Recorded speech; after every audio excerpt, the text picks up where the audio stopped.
Halo teman-teman semuanya, apa kabar semuanya? Semoga dalam keadaan baik dan sehat dimanapun teman-teman berada. Kembali lagi dengan saya Taat Budiono di video kali ini. Nah, jadi video kali ini saya khususkan buat teman-teman para pencari beasiswa pendidikan Indonesia atau BPI. Nah, jadi teman-teman tentu yang sudah menonton channel ini tahu bahwa saya pernah membuat video tentang pengalaman mengikuti seleksi beasiswa BPI tahun 2022 ya. Teman-teman yang belum menonton atau belum pernah bergabung bisa lihat videonya di sini atau di sebelah sini ya. Nah, jadi di video itu saya menceritakan tentang pengalaman saya mengikuti seleksi beasiswa pendidikan Indonesia tahun 2022. Lalu banyak dari teman-teman yang bertanya beberapa hal mengenai beasiswa BPI itu seperti apa. Oke, jadi kali ini kita akan membahas dan saya akan menjawab pertanyaan dari teman-teman semua yang menanyakan di kolom komentar ya.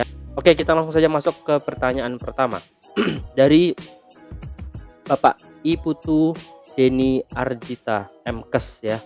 Mungkin tampaknya beliau akan melanjutkan studi doktor ya. Nah, pertanyaannya begini. Selamat pagi, izin bertanya Mas, apakah di usia 53 tahun pada tahun 2023 masih bisa mendaftar, dan tahun 2023 ini bulan apa biasanya dibukanya? Oke, baik, terima kasih Pak Dedi yang sudah bertanya. Jadi begini ya teman-teman, sekarang sudah dibuka beasiswa BPI mulai awal bulan Mei sampai akhir bulan Juni ya kalau tidak salah. Nanti coba saya cek lagi tanggalnya, tapi ini sudah dibuka untuk yang BPI dalam negeri dan luar negeri. Untuk dalam negeri waktunya lebih panjang, sedangkan luar negeri waktunya lebih singkat. Kemudian pertanyaan kedua, apakah di usia 53 tahun pada tahun ini 2023 masih bisa mendaftar? Oke. Berdasarkan buku panduan beasiswa BPI tahun 2023 ya, saya perlihatkan bahwa usia maksimal untuk yang akan melanjutkan studi S3 per 31 Desember 2023 adalah untuk non ASN di bawah 41 tahun ya. Sedangkan untuk ASN itu nanti ada 3 kategori. Yang pertama bisa di bawah 41 tahun, lalu yang kedua di bawah 43 tahun, dan yang keempat bisa di bawah 48 tahun dengan catatan sudah memiliki jafung tertentu ya, seperti asisten ahli atau misalnya lektor atau lektor kepala. Begitu ya. Jadi untuk Pak Dedi yang bertanya apakah 53 itu bisa atau tidak, kalau berdasarkan buku pedoman mungkin sudah melewati waktu ya, masa usia minimal begitu.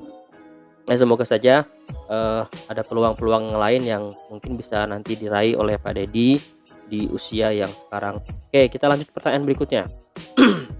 Ini dari Eka Nuni S ya. Terima kasih informasinya Kak. Izin bertanya apakah memungkinkan jika prestasi nasional yang dimiliki bukan dari Puspernas dan hanya satu ya.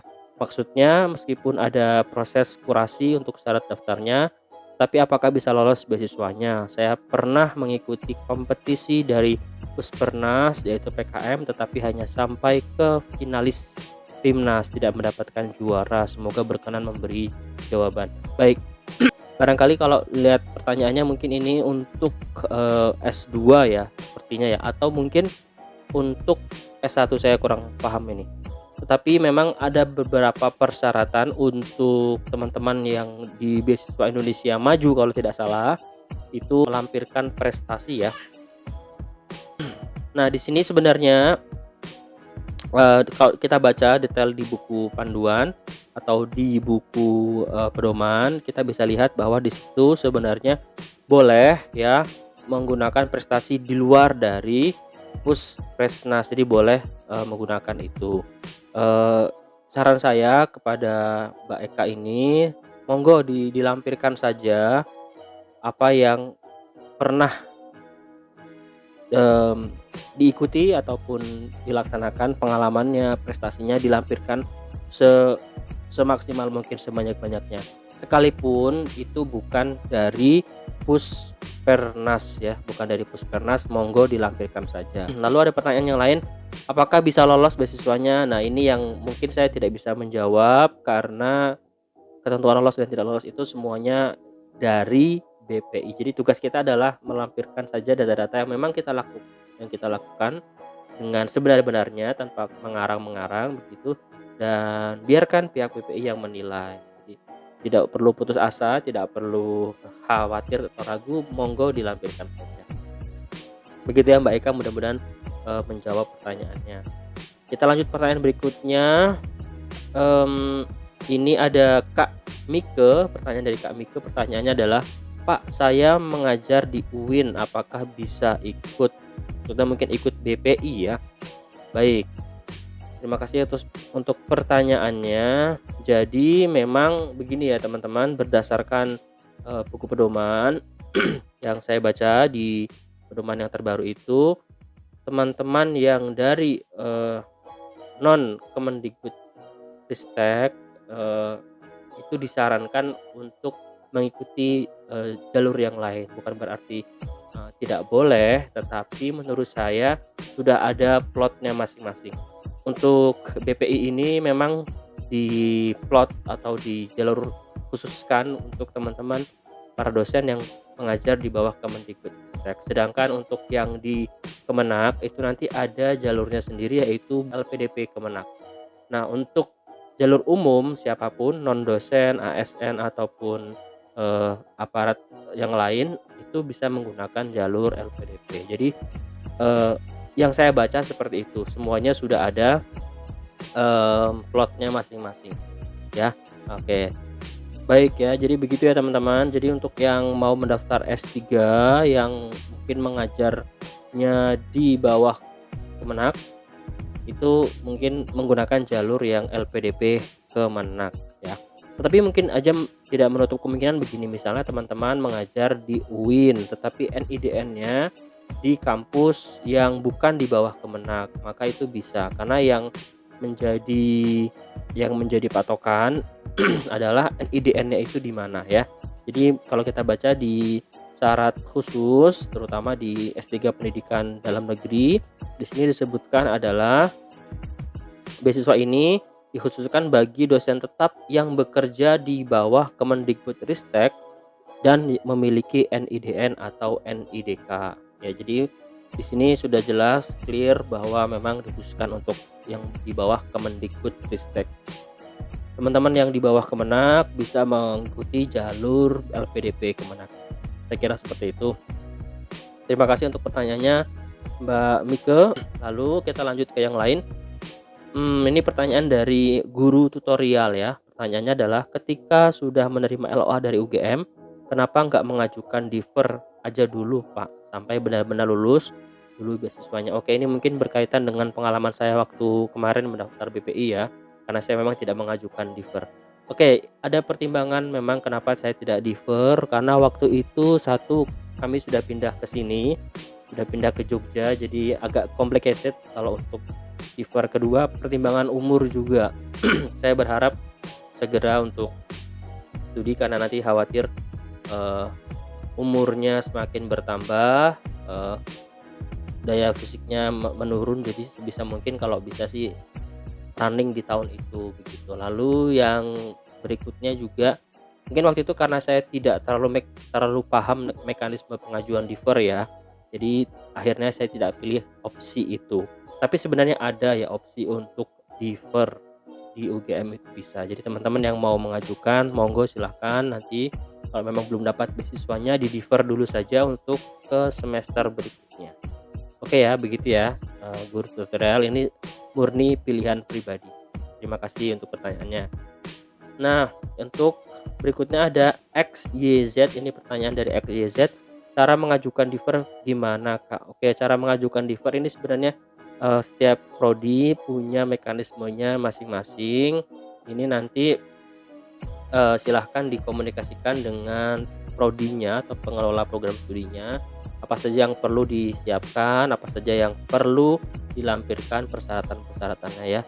Itu biasanya ada di dalam mekanismenya. Tetapi memang ada beberapa kampus yang tidak ada differnya. Kalau di UGM sendiri itu bisa, ya bisa differ. Begitu ya, mohon maaf X, Y, Z saya tidak bisa menjelaskan secara detail, tapi itu nanti bisa ditanyakan kepada pihak pengelola prodinya. Lanjut ke pertanyaan berikutnya dari Ahmad Muhardin, apakah ada reimburse setelah dinyatakan lolos dalam beasiswa PPI? Ya, alhamdulillah semuanya yang sudah kita keluarkan itu di reimburse ya, atau diganti, termasuk biaya pendaftaran masuk pertama itu. Belum kita SPP kan kita bayar biaya pendaftaran ya, di UGM sekitar 750.000 itu diganti juga. Jadi kita diganti uang pendaftarannya, dan uang SPP di semester 1 itu diganti semuanya oleh BPI. Tetapi mekanismenya bukan dari BPI langsung transfer ke rekening kita, tetapi BPI membayarkan ke UGM, lalu dari UGM itu nanti mentransfer ke rekening masing-masing mahasiswa yang lolos beasiswa, begitu ya. Jadi tenang saja Mas Ahmad Muhardin, yang kita keluarkan kalau kita lolos pasti akan digantikan. Tapi kalau tidak lolos ya itu bagian dari perjuangan ya, nggak apa-apa. Oke, pertanyaan berikutnya Muhammad Akbar Kurniawan. Halo Mas, untuk mendapatkan LOAU di UGM apakah harus ikut tes atau bisa hanya menyerahkan dokumen tertentu untuk dapat LOA-nya? Baik, terima kasih Mas Akbar atas pertanyaannya. Jadi kalau di UGM saya kurang tahu di prodi yang lain, tetapi ini case di prodi saya, kami tidak ada tes dalam bentuk tertulis, tetapi kami menyerahkan dokumen-dokumen yang dipersyaratkan oleh prodi ya, seperti proposal disertasi, lalu kemudian rekomendasi, lalu kemudian TOEFL ya, ada juga tes potensi akademik, kemudian ada rencana studi dan lain sebagainya. Itu semuanya dilampirkan, dilengkapi, lalu kemudian kita kirim ke program studi ya, dan ini semuanya sudah by system, tidak dalam bentuk hard lagi tapi sudah dalam bentuk website ya. Jadi itu, jadi di UGM terutama di prodi saya itu tidak tes tapi hanya menyerahkan dokumen ya. Jadi mungkin buat teman-teman saya kira ini bisa dilakukan juga untuk dapatkan LOA di UGM selama dokumen kita lengkap, lalu rencana penelitian kita jelas, insya Allah dapatkan LOA dari UGM nggak terlalu sulit ya. Bismillah, pasti bisa. Berikutnya, apakah dosen harus lewat skema BPI atau bisa skema LPDP reguler? Ini dari pertanyaan dari Mas Akbar juga ya. Jadi dosen itu terutama dosen yang di bawah Kemendikbudristek memang disarankan mengikuti jalur BPI. Jadi jalur BPI ini semacam jalur khusus yang bisa dipakai oleh teman-teman yang mengajar di bawah Kemendikbudristek. Tapi apakah dosen boleh mengikuti skema yang lain? Boleh saja ya.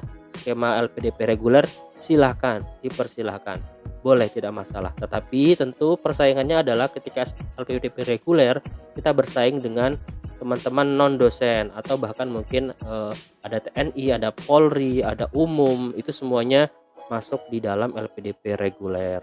Nah, teman-teman yang sudah punya NIDN di bawah Kemendikbudristek itu punya jalur khusus yang disebut dengan beasiswa pendidikan Indonesia ini. Jadi kalau ada jalur khusus, kenapa kita mengambil jalur umum? Mungkin begitu ya, pertimbangan dari saya pribadi, ini pertimbangan pribadi. Jadi silahkan kalau mau lewat LPDP reguler monggo, atau BPI juga silahkan. Gitu ya, mudah-mudahan menjawab. Lalu berikutnya Mas Ilham Widya, pertanyaannya adalah kalau dosen di bawah Kemenak bisa enggak ya? Oke, berdasarkan buku pedoman LPDP tahun 2023 yang baru dirilis, memang jalur BPI itu dikhususkan untuk teman-teman dosen yang berada di bawah Kemendikbudristek ya. Jadi di bawah Kemendikbudristek yang ber-NIDN atau ber-NIDK. Lalu bagaimana teman-teman yang di bawah Kemenak? Teman-teman yang di bawah Kemenak itu ada jalurnya sendiri, yaitu yang disebut dengan LPDP Kemenak ya. Nanti akan dibuka, dan setahu pengetahuan saya tahun kemarin dibuka juga ya LPDP Kemenak. Jadi yang di bawah Kemenak jangan berkecil hati karena ada LPDP Kemenak. Berikutnya Ada Toto Baik yang bertanya tentang TOEFL ya, tentang TOEFL.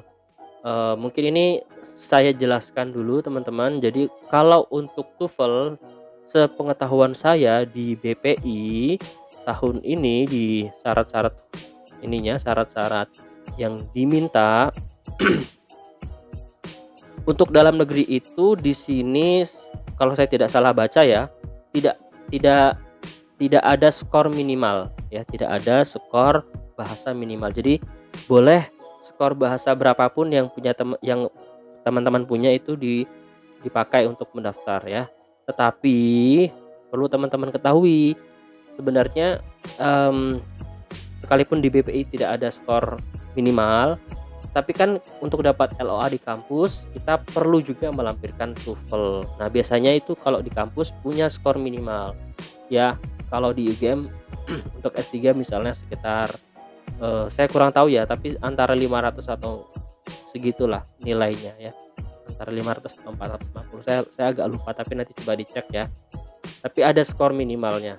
Sedangkan di BPI memang tidak ada skor minimalnya tahun ini. Jadi aman, nilai aman berapa? Saya kira 500 itu sudah sangat aman ya untuk dalam negeri. Tetapi untuk teman-teman yang ingin keluar negeri maka mungkin 550 adalah angka yang aman.